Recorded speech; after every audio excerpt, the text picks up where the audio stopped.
મુસ્લિમ પરિવારમાં જન્મ હિન્દુ સંસ્કૃતિમાં અખૂટ આસ્થા. મદીનાબેન અને મહિલા માઈ મંડળની અનોખી સેવાયાત્રા. 17 વર્ષથી સેવા અને સંસ્કારની મિસાલ મદીનાબેનનું મહિલા માઈ મંડળ ચર્ચામાં. મહેસાણા જિલ્લાના આંબલિયા સણમાંથી એક એવી પ્રેરણાદાયી કહાની સામે આવી રહી છે જે સમાજમાં એકતા, માનવતા અને સેવાનો અનોખો જ સંદેશ પહોંચાડી રહી છે. મુસ્લિમ પરિવારમાં જન્મ અને નિવૃત્તિ સરકારી શિક્ષિકા વોરા મદીનાબેન છેલ્લા 17 વર્ષથી મહિલા માઈ મંડળનું સફળ સંચાલન કરી રહ્યા છે. હિન્દુ ધર્મ અને સંસ્કૃતિ પ્રત્યે તેમને અખૂટ આસ્થા છે અને મદીનાબેન વર્ષોથી રાધા કૃષ્ણના ભજન અને ધાર્મિક કાર્યક્રમો દ્વારા મહિલાઓને એક મંચ પર લાવવાનું કાર્ય કરી રહ્યા છે. માત્ર ધાર્મિક પ્રવૃત્તિઓ જ નહીં, પરંતુ કોરોના મહામારી હોય કે પછી કુદરતી આપત્તિનો સમય, મહિલા માઈ મંડળ હંમેશા જરૂરિયાતમંદોની મદદ માટે આગળ રહ્યું છે. મદીનાબેન અને તેમના મહિલા માઈ મંડળની સેવાકીય પ્રવૃત્તિઓથી પ્રભાવિત થઈ અને જોરણગ ગામના દાતા ગોવિંદભાઈએ ગૌસેવા માટે 60 કિલો ઘઉંના લોટની રોટલી અને તેમના માટે ઘી અને ગોળની વ્યવસ્થા કરી આપી છે.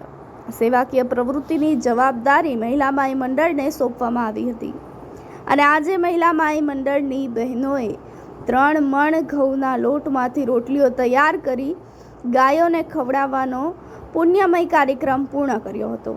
ધર્મ, જાતિ અને સમાજના ભેદભાવથી ઉપર ઉઠી અને માનવતા તેમજ સેવાનો સંદેશ આપતી મદીનાબેનની આ પહેલ ખરેખર સમાજ માટે પ્રેરણારૂપ છે. હું શ્રી વોરા મદીનાબેન સુલેમાનભાઈ, ઓબલિયા સ્ટેશન. આજથી 15-17 વર્ષથી હું માઈ મહિલા મંડળ આનંદ ગરબાનું મંડળ ચલાવું છું. 17 વર્ષથી આ પ્રોગ્રામો કરું છું. આજનો મારો આ પ્રોગ્રામ છે એ ગાયો માટે.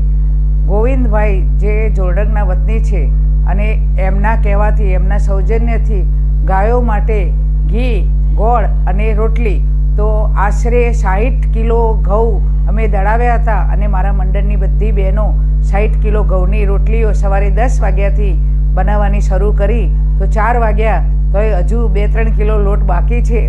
તો એ બધી બહેનો સેવામાં હાજર છે અને અધિક મહિનો હોવાથી આ પૂર્ણ પુરુષોત્તમ માસ નિમિત્તે આ ગોળ, ઘી અને રોટલી ગાયોને ખવડાવવા માટે અમારી બધી બહેનોએ બનાવી છે.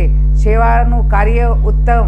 તરત જ અમારી બહેનો હું જ્યારે કહું ત્યારે હાજર થઈ જાય અને એ આવી જાય. આજે આખા દિવસનું યોગદાન આપી અને બધી બહેનો સત્વરે આ સેવા કાર્ય કરે છે. એ મારી બહેનોને પણ હું અભિનંદન આપું છું અને મારું મંડળ ગમે ત્યારે સેવાનું કાર્ય હોય તો તત્પર હોય છે.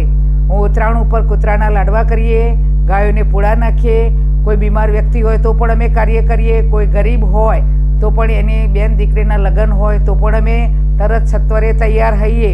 કોઈ પણ સારું કાર્ય હોય તો મારું મંડળ અડધી રાતે તૈયાર હોય અને મારા મંડળની બહેનો મારા કરતાં પણ વધારે ઉત્સાહી છે અને તેઓ તત્પર હું મારા કહેવાથી રાતે હું કહું તો એ રાતે હાજર થઈ જાય.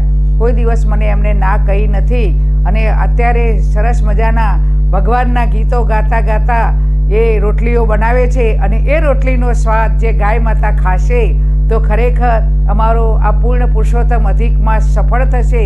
અને એ નિમિત્તે જે અમે આ ગાયના માટે રોટલી બનાવી, ગોળ, ઘી અને રોટલી ખવડાવીશું એ જોરણગના ગોવિંદભાઈ પટેલનો પણ હું ખૂબ આભાર માનું છું કે એમને અમને આ કહ્યું અને આ અનુદાન અમને આપ્યું. એમને પણ હું ખૂબ આભાર માનું છું. મારી બહેનોનો પણ ખૂબ આભાર માનું છું. અને આવું કોઈ પણ કાર્ય હોય તો મારું મંડળ સત્વરે તૈયાર હોય છે. જય માતાજી, જય શ્રી કૃષ્ણ. આ રોટલી અને ગોળ અમે લીંચ, પોજરાપોળ ત્યાં જઈશું અને અમારા હાથે જ ગાયોને અમે ખવડાવીશું. 5 વાગે અમે મેટાડોર કરી અને બધી બહેનો અમે ત્યાં લીંચ, માજન, પોજરાપોળ છે એ પોજરાપોળમાં જવાના અને દરેક બહેનો જાતે જ ગોળ અને રોટલી ખવડાવશે. ના, અમને કોઈ બહાર આમંત્રણ આપે તો અમે બહાર જવા માટે પણ અમે તૈયાર હોઈએ છીએ.